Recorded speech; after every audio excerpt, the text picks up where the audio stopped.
Hello, 'tis I, Fat Cow. Now, I've watched the last couple of lives and I am seeing something become evidently clear. But before I delve into that, I wish to talk to you about oppositional defiant disorder. Now, oppositional defiant disorder, or ODD, is a psychological disorder that, in most cases, only applies to children. However, certain individuals with a very juvenile pathology, who may be suffering from an arrested development and are, as a whole, kind of childish, might still exhibit these symptoms in adulthood. People with oppositional defiant disorder very easily lose their temper. They are frequently touchy and very easily annoyed by others, and are often angry and resentful. They often argue with people in authority. Now, when we mean authority, we don't mean, the government or the police, although that could happen should the situation present itself. I mean anybody who has some degree of power over them or has been given power over them, even voluntarily. You can see where I'm going with this, can't you? They often annoy and upset people on purpose. And they very often blame other people for their mistakes and their bad behaviour. People with oppositional defiant disorder often say mean and hurtful things when they're upset, and they try to hurt others, seek revenge, and are often very vindictive.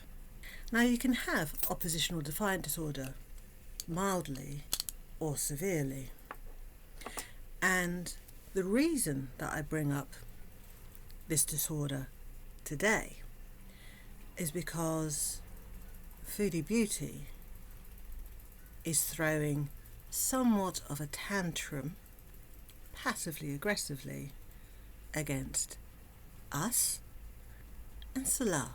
Now, you might just say, this is just rage baiting. She's trying to get a rise out of us. That last video, with all that snacking, is just to annoy us. I saw it as being deliberate, but not as rage bait. I think Salah is about this far away from saying, honestly, the reward is not worth the effort.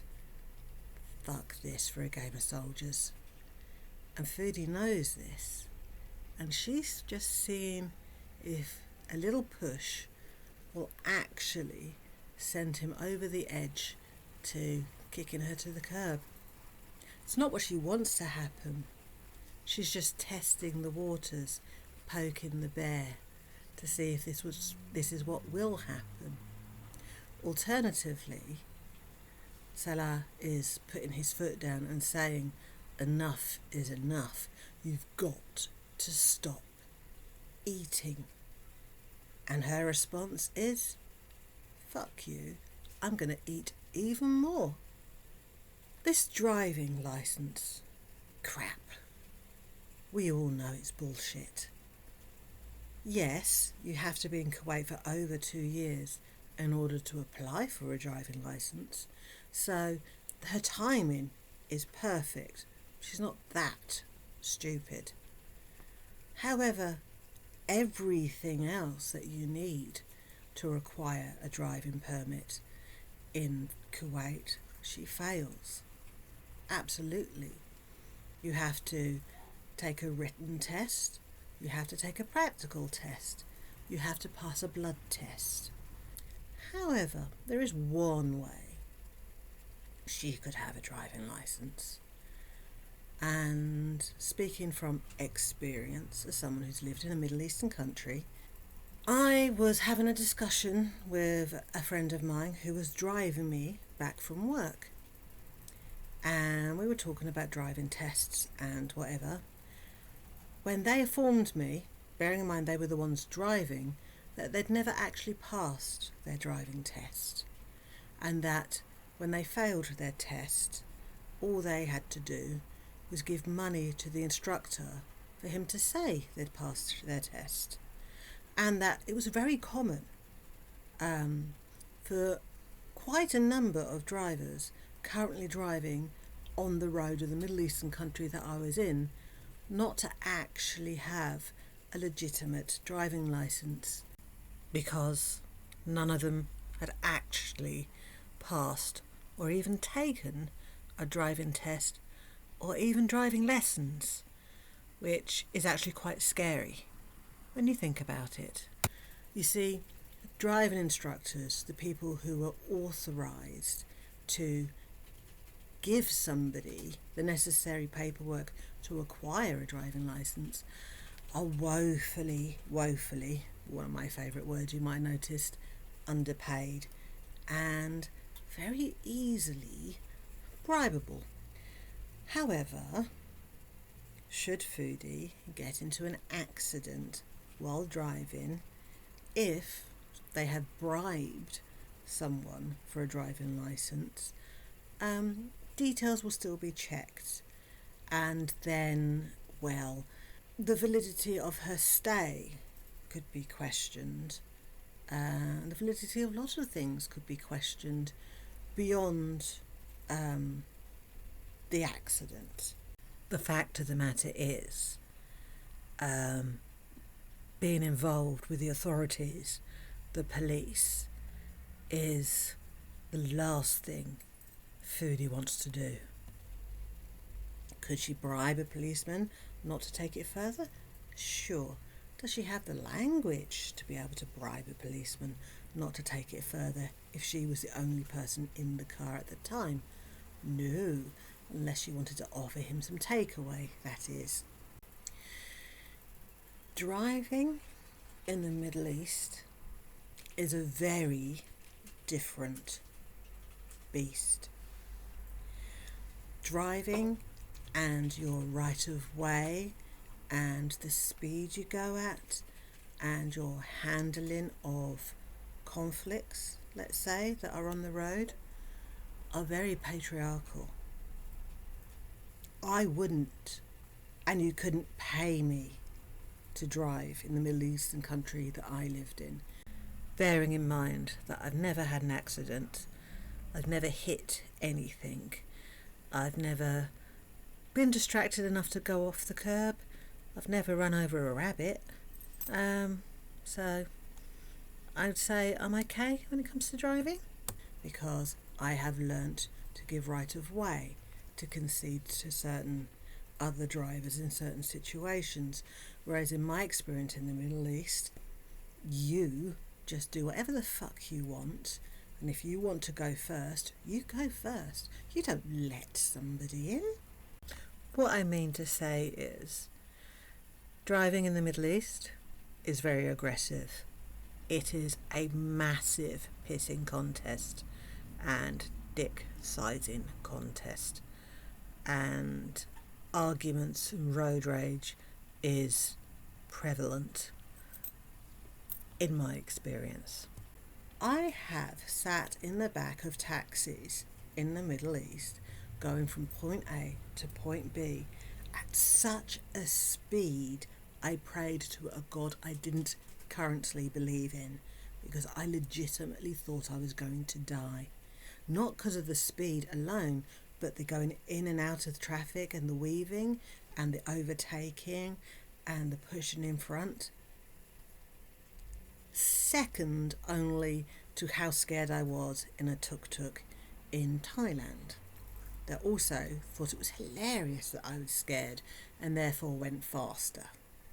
In fact, in that tuk-tuk, the driver was going so fast, he went over a bump in the road and all 3 tyres were not on the floor anymore. We actually took off.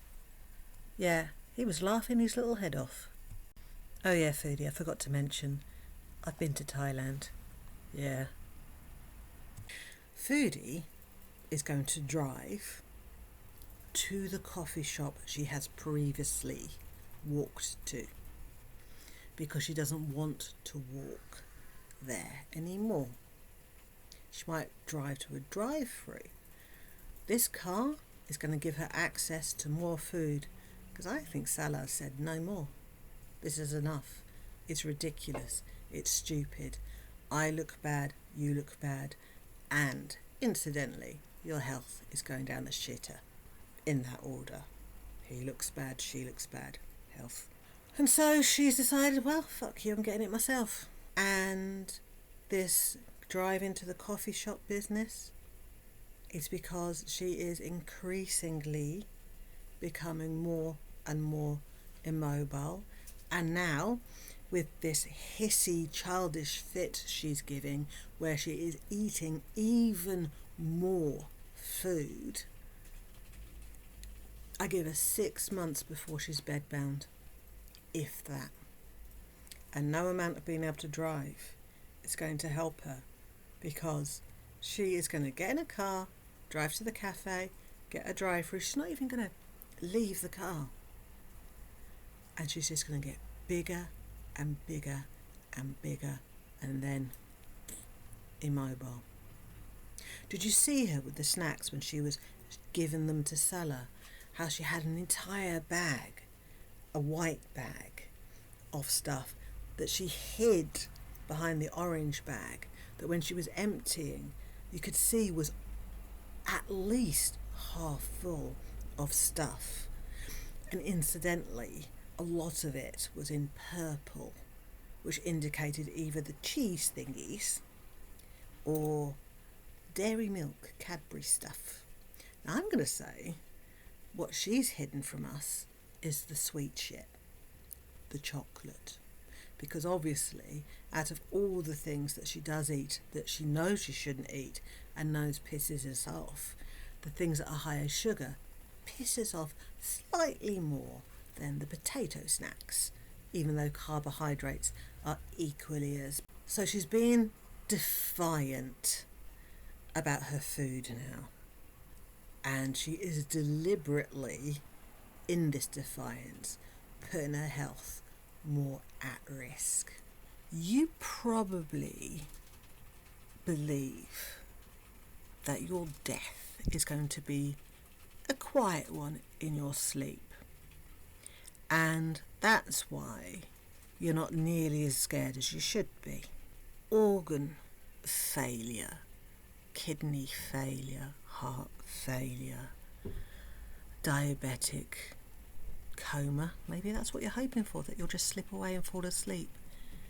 No, yours is going to be a long, painful, drawn out, bedbound, humiliating death, and you should be scared.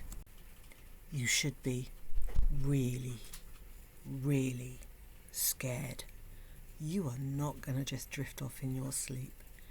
You are going to have months of humiliating, soiling yourself, dribbling, losing the faculties, pain. What I'm saying is, there's going to be no dignity.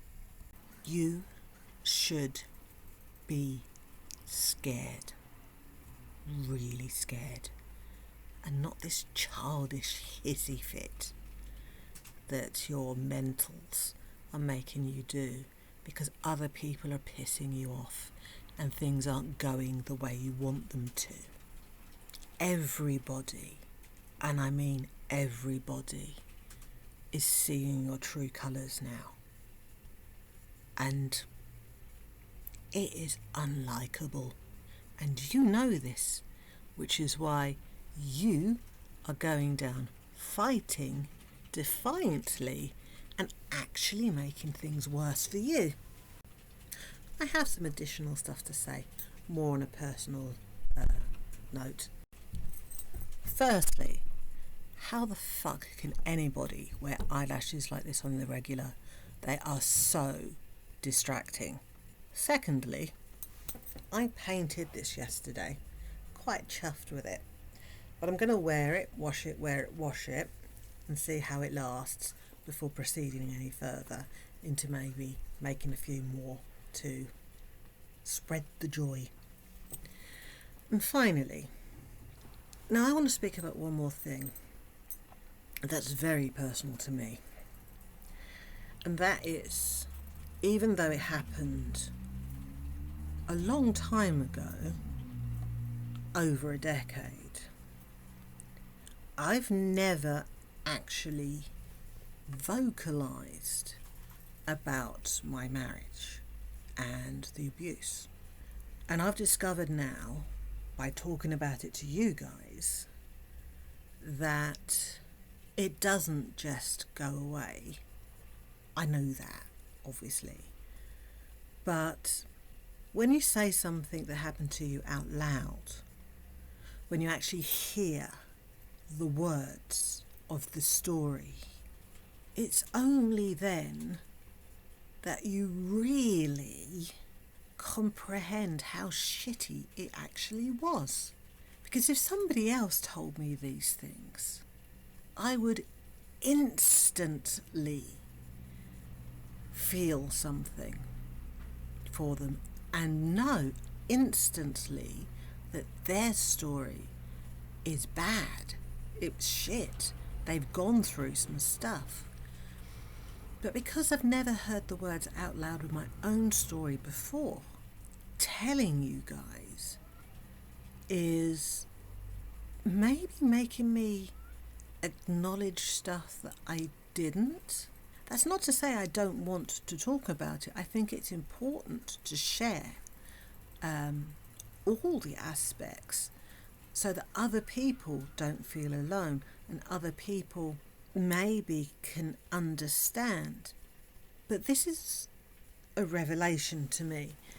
I didn't expect by talking about it to... it's going to sound weird, but I've never been angry about it before. It's hard to explain. It's always been a thing that happened to me and a thing that doesn't happen anymore, something that's over. But it never occurred to me before to be enraged about it or to be angry about it. And I'm not an angry person by definition, and I'm more inclined to fight for other people than I am for myself. So in a way, talking to you guys has brought up a weird feeling for me that I'm not used to dealing with, and that is being pissed off for myself, which I guess is a weird way of saying that I'm realising that I'm worth it, getting angry for, I think, for having gone through this, for having put up with this, for having to deal with this person. And I'm processing it somewhat. As I said, I can feel angry for other people and on their behalf very easily. But I guess I'm learning to do it for myself. So thank you for listening and bearing with me and being patient. It was shit. It's a million small shitty things every day that individually don't seem like a big deal, but because it was so often, so frequent, so regular, it's a big thing, and I should acknowledge it was a big thing and not just a series of little things. I guess that's why we now have CPTSD. It wasn't one singular big trauma that has made me unwell and made me incapable of working and has given me certain mental issues. It was a multitude of small traumas, complex traumas, over a long period of time, to spend at least half a decade of your life in a constant state of fear, in a constant state of anxiety, constantly tiptoeing on eggshells, being anxious and wary, and minding what you say, minding what you do, minding everything, really can fuck somebody up. And my health is testimony to this. And I should be pissed off about it instead of just, well, I accept what life presents me. I've always accepted what life's presented me, but maybe I shouldn't, I think, is what I'm trying to say. And I'm not sure what this is leading to. So, one last thing before I take these ridiculous things off my face and wash all the excess war paint off. Yesterday I was inundated with so many comments about people and what they had done for their pets, no matter how hard it was for them. I didn't answer any of you guys directly because my heart was hurting for you, and there was no words to express how moved I was by everybody's story. You guys love your animals so much, and I'm blessed to hear your stories. My heart is with all of you. All of you. And thank you for feeling that you can share your stories. Take care, everybody.